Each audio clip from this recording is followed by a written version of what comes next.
নমস্কাৰ প্ৰিয় বন্ধু বান্ধৱীসকল, যদি আপুনি আপোনাৰ ক্ষেত্ৰত এই পাঁচটা সংকেতৰ মুখামুখি হৈছে তেনে জানিব আপোনাৰ লগত মহাদেৱৰ শক্তি আপোনাৰ অন্তৰাত্মাৰ সৈতে জড়িত হৈ আছে। মহাদেৱৰ শক্তিয়ে আপোনাক সুৰক্ষা দি আছে। আপুনি বিপদত পৰিলেও মহাদেৱৰ শক্তিৰ দ্বাৰা আপুনি উদ্ধাৰ হ'বই। আপুনি মহাদেৱক পূজা নকৰাকৈও কেতিয়াবা এনে সংকেত পাব পাৰে। এইকেইটা সংকেত পোৱা মানেই জানিব আপুনি খুব ভাগ্যৱান ব্যক্তি। বিপদৰ সময়ত আপোনাক সহায় কৰাৰ কোনো ব্যক্তি নাথাকিলেও মহাদেৱৰ শক্তিৰ দ্বাৰা আপুনি সুৰক্ষিত হৈ থাকিব আৰু মহাদেৱৰ শক্তিৰ দ্বাৰা আপুনি যিকোনো বিপদৰ পৰা উদ্ধাৰ হ'ব পাৰিব। যিমান ডাঙৰ বিপদত পৰিলেও আপুনি সেই বিপদৰ পৰা পৰিত্ৰাণ পাবই। কিন্তু এনেধৰণৰ সংকেত পালে কিছু ক্ষেত্ৰত আপুনি সাৱধান বা সতৰ্ক হৈ থকাটো অতি প্ৰয়োজনীয়তা আছে, নহ'লে আপুনি বিপদত পৰাৰ সম্ভাৱনা কম নহ'ব। মহাদেৱ হৈছে সৰ্বশক্তিমান, সৰ্ববিৰাজমান আৰু সকলো জীৱৰ সহায়ক শক্তি। যাৰ লগত মহাদেৱৰ কৃপা থাকে তেওঁ বেয়া দিন বা বেয়া শক্তিয়ে একো অনিষ্ট সাধন কৰিব নোৱাৰে। অকল যে মহাদেৱক পূজা প্ৰাৰ্থনা কৰিলেই মহাদেৱৰ কৃপা লাভ কৰিব পাৰে তেনে নহয়। মহাদেৱক পূজা প্ৰাৰ্থনা নকৰাকৈও আপুনি মহাদেৱৰ কৃপাত এই পাঁচটা সংকেত পাব পাৰে। আজিৰ ভিডিঅ'ত আমি আপোনাক জনাম, যেতিয়া কোনো ব্যক্তিৰ ওপৰত মহাদেৱ সন্তুষ্ট থাকে মহাদেৱৰ শক্তিয়ে কেনেকৈ সেই ব্যক্তিক সুৰক্ষিত কৰি ৰাখে আৰু মহাদেৱে কেনেকৈ সেই ঘৰত বাস হয় আৰু মহাদেৱৰ শক্তিৰ সহায়ত সেই ব্যক্তিৰ কেনেকৈ উন্নতি হয়। কি সংকেত পালে মহাদেৱ সেই ব্যক্তিৰ প্ৰতি সদয় হোৱাৰ প্ৰমাণ পোৱা যায়। মহাদেৱৰ শক্তিৰ প্ৰভাৱত কেনেকৈ ভৱিষ্যতৰ কথা জানিব পাৰি।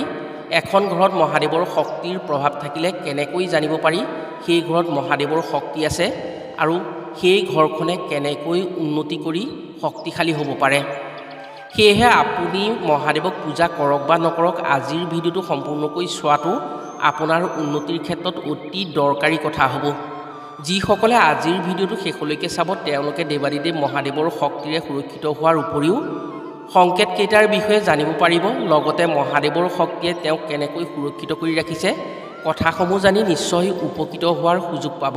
প্ৰিয় বন্ধু বান্ধৱীসকল, তেনে জানো আহক মহাদেৱ সন্তুষ্ট থাকিলে কি সংকেত সেইজনৰ জীৱনলৈ আহি থাকে। এনে সংকেত পালে কি ভুল কামৰ পৰা দূৰত থাকি কি কৰিব পাৰিলে নিজৰ ভাগ্য শক্তিশালী হৈ আশা পূৰণত সহায় হয়। মহাদেৱক পূজা বা ভক্তি নকৰাকৈ কেনেকৈ মহাদেৱৰ কৃপাত সুৰক্ষিত হ'ব পাৰি। কথাসমূহ কোৱাৰ আগতেই আপোনাক এটি সৰু অনুৰোধ জনাওঁ, ভিডিঅ'টো যদি ভাল পায় তেনে এটা লাইক কৰাৰ লগতে কমেণ্ট বক্সত হৰ হৰ মহাদেৱ বুলি লিখিবলৈ কেতিয়াও নাপাহৰিব। আৰু যদি আমাৰ চেনেললৈ প্ৰথম আহিছে তেনে চেনেলটো ছাবস্ক্ৰাইব কৰাৰ লগতে অন্য 10জনে উপকৃত হোৱাকৈ ভিডিঅ'টো শ্বেয়াৰ কৰিবলৈ অনুৰোধ জনালোঁ। মহাদেৱৰ শক্তি সদায় আমাৰ চাৰিওফালে বিৰাজমান হৈ থাকে। ভগৱানৰ শক্তি আমাৰ চাৰিওফালে বিৰাজমান হৈ থকাৰ পাছতো আমি অনুভৱ কৰিব নোৱাৰোঁ যে ভগৱানৰ শক্তি আমাৰ চতুৰ্দিশে বিৰাজমান হৈ আছে। ভগৱানক ভক্তি কৰি বা পূজা প্ৰাৰ্থনা কৰিও ভক্ত নিৰাশ হোৱাৰ মূলত কাৰণ হৈছে ভগৱানৰ ফালৰ পৰা অহা কিছুমান সৰু সংকেত বা কথাৰ অৰ্থ বুজি নোপোৱা বা সেই সংকেত বুজি নোপোৱা বা তাৰ প্ৰতি অৱহেলা কৰাটো। এই সংকেতবোৰ নজনাৰ বাবেই বা বুজি নোপোৱাৰ বাবেই আমাৰ প্ৰাৰ্থনা আৰু আমাৰ পূজা ভগৱানৰ শক্তিৰ লগত মিলন হ'ব নোৱাৰে, যাৰ ফলত আমি বহু পূজা প্ৰাৰ্থনা কৰাৰ পাছতো ফলপ্ৰাপ্তি হ'ব নোৱাৰি বিৰক্তি অনুভৱ কৰোঁ। সেয়েহে আজিৰ ভিডিঅ'ত আমি আপোনাক জনাম ভগৱানৰ ফালৰ পৰা অহা পাঁচটা সংকেতৰ বিষয়ে। এই পাঁচটা সংকেতৰ এটা সংকেতো যদি আপোনাৰ লগত আহিছে তেতিয়া আপুনি জানিব মহাদেৱৰ শক্তিয়ে আপোনাক কৃপা কৰিছে আৰু আপোনাৰ লগত মহাদেৱৰ শক্তি জড়িত হৈ আছে। আপুনি পৃথিৱীৰ যিকোনো শক্তিক পৰাভূত কৰি বিজয়ী হৈ সুখী হোৱাৰ সামৰ্থ্যখিনি আপোনাৰ শৰীৰৰ জৰিয়তে লাভ কৰিব পাৰে। আপুনি নজনাকৈ মহাদেৱৰ অবিনাশী শক্তিয়ে আপোনাক সুৰক্ষিত কৰি ৰাখিছে। একমাত্ৰ আপুনি বুজি নোপোৱাৰ বাবেই বাস্তৱ জীৱনত দুখ কষ্ট বা সমস্যাৰ মুখামুখি হ'বলগীয়া হৈছে আপুনি। যেতিয়া ভগৱান শিৱৰ কৃপা কোনো এজন ব্যক্তিৰ ওপৰত থাকে তেতিয়া সেই ব্যক্তিজনে ভৱিষ্যতে হ'বলগীয়া বেয়া অথবা ভাল দিনৰ পূৰ্বানুমান কৰিব পাৰে। তেওঁ নভবা নিচিন্তাকৈ কিছুমান কথা তেওঁৰ মনলৈ আহে। বিশেষকৈ তেওঁৰ অৱচেতন মনৰ জৰিয়তে অৰ্থাৎ সপোনৰ মাধ্যমেৰে ভগৱানে তেওঁক পূৰ্বানুমান কৰাৰ সুযোগ সুবিধা দিয়ে। আমাৰ অৱচেতন মনটো সকলো সময়তে সক্ৰিয় হৈ থাকে। টোপনিতেই হওক বা সাৰে থাকোঁতেই হওক আমাৰ যিটো ভিতৰৰ শক্তি অৰ্থাৎ অৱচেতন মন সেইটো জীৱিত কালত অবিৰাম গতিৰে কাম কৰি থাকে। সেয়েহে অৱচেতন মনে টোপনি অৱস্থাতো সপোন দেখে, সেই সপোনৰ কথাবোৰ পাছত মনত পৰে। অৱচেতন মনে যি সপোন দেখা পায় সেইবোৰ হৈছে এজন জীৱিত ব্যক্তিৰ বা জীৱিত মানুহৰ ইচ্ছা, সমস্যা, দুখ, কষ্ট, লালসাৰ এক বাহ্যিক ৰূপ। যেতিয়া এজন ব্যক্তিয়ে শুদ্ধ, সত্য, ন্যায়, অহিংসাৰে নিজৰ মন মস্তিষ্ক আপ্লুত কৰি ৰাখে, তেতিয়া সেই ব্যক্তিৰ অৱচেতন মনত মহাদেৱৰ এক আচৰিত শক্তিয়ে পৰিচালনা কৰে। সেই মানুহৰ আত্মিক শক্তি দিনে দিনে বৃদ্ধি পাই গৈ থাকে। এনে ব্যক্তি যেতিয়া অৱচেতন অৱস্থাত থাকে, তেওঁ অৱচেতন মনৰ শক্তিয়ে ব্ৰহ্মাণ্ডৰ শক্তিৰ লগত সংযোগ হয়। সেই ব্ৰহ্মাণ্ডৰ শক্তিয়েই হৈছে শিৱশক্তি। এনে ব্যক্তিয়ে অৱচেতন মনৰ দ্বাৰা যি দেখা পায় সেয়া ভৱিষ্যতৰ দিনত বাস্তৱ হৈ পৰে। সপোন বা অৱচেতন মনৰ জৰিয়তে সেই ব্যক্তিয়ে নিজে নজনাকৈ মহাদেৱৰ লগত কানেক্ট হৈ থকাৰ বাবেই তেওঁ সপোন বাস্তৱত পৰিণত হয় আৰু তেওঁ কোৱা কথাসমূহ শিৱশক্তিৰ জৰিয়তে সঁচালৈ পৰিৱৰ্তন হয়। যদি আপোনাৰ ক্ষেত্ৰতো কেতিয়াবা এনেকুৱা হৈছে, যেনে ধৰক আপুনি আপোনাৰ অৱচেতন মনৰ জৰিয়তে সপোন দেখিছে, পিছত আপোনাৰ সপোন বাস্তৱৰ সৈতে মিলিছে, বা আপুনি নিজে নভবা নিচিন্তাকৈ কেতিয়াবা কিবা কথা কৈ দিছে কিন্তু সেই কথা ভৱিষ্যতৰ দিনত বাস্তৱ হৈছে, তেনে জানিব আপোনাৰ লগত মহাদেৱৰ অসীম শক্তি আৰু অসীম কৃপা আপোনাৰ অন্তৰাত্মাৰ সৈতে জড়িত হৈ আছে। মহাদেৱৰ শক্তিয়ে আপোনাক সহায় কৰিছে। এনে সংকেত পালে নিজৰ মনত মহাদেৱৰ প্ৰতি ভক্তি আনি সৎ আৰু ন্যায়েৰে আগবাঢ়িলে আচৰিত সৌভাগ্যৰ গৰাকী হ'ব পাৰে সেই ব্যক্তি।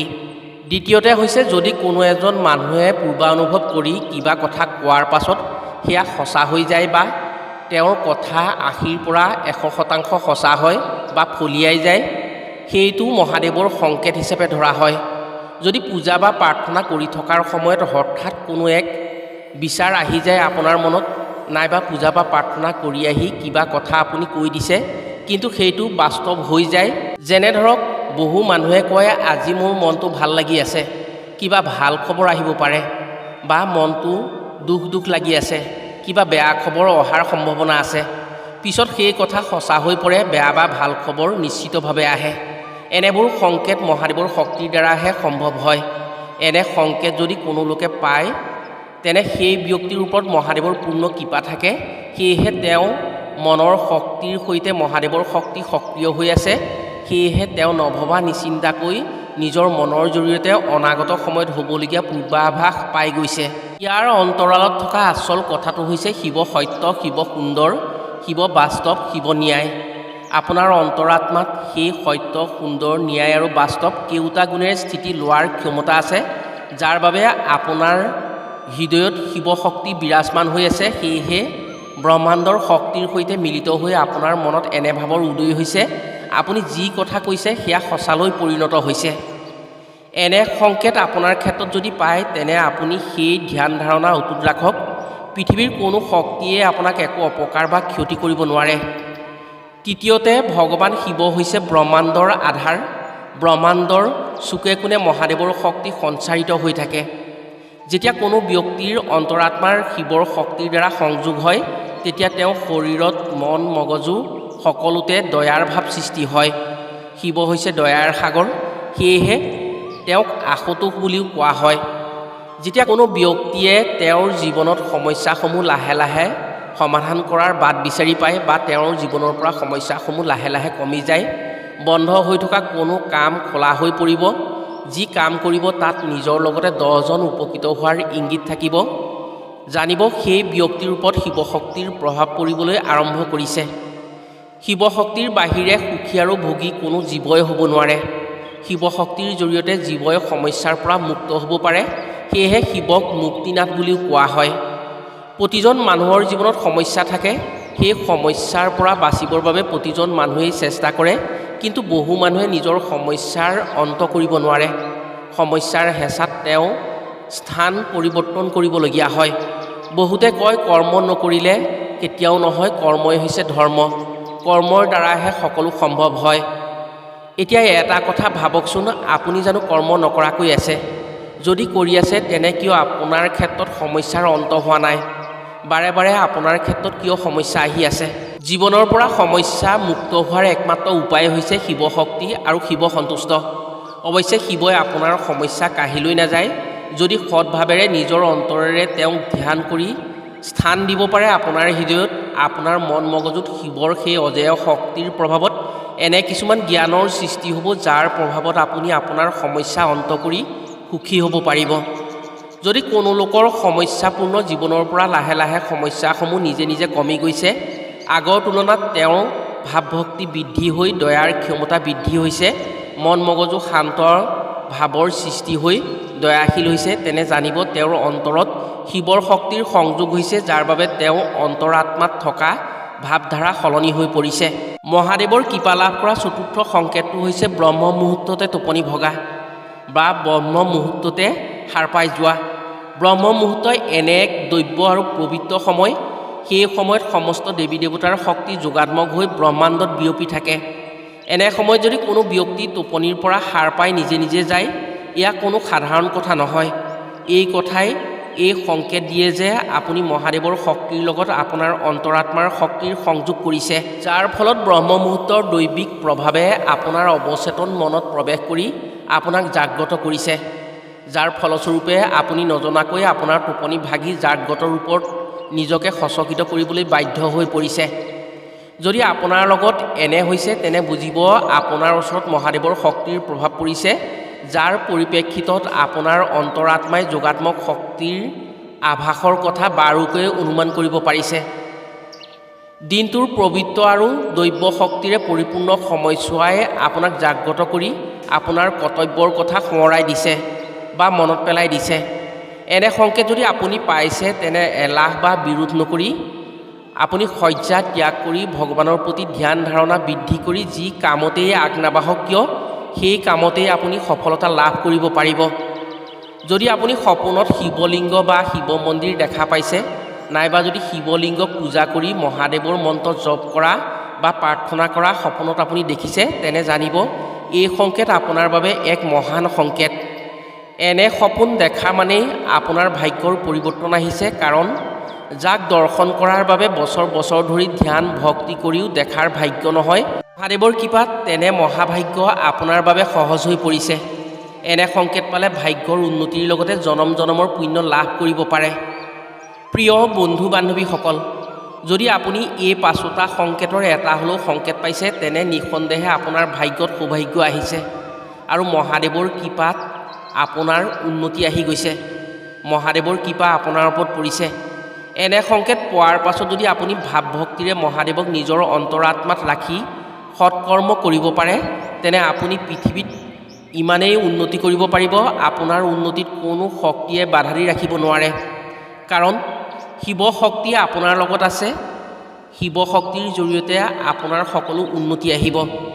আশা কৰিছোঁ মহাদেৱৰ কৃপাৰ দ্বাৰা আপুনি সুখী হওক। আজিলৈ ভিডিঅ'টো ইমানতে সামৰিছোঁ। পুনৰ অন্য এটি ভিডিঅ'ৰ জৰিয়তে লগ পোৱাৰ আশাৰে আজিলৈ আহোঁ। সকলো ভালে থাকক, সুস্থ থাকক। ধন্যবাদ।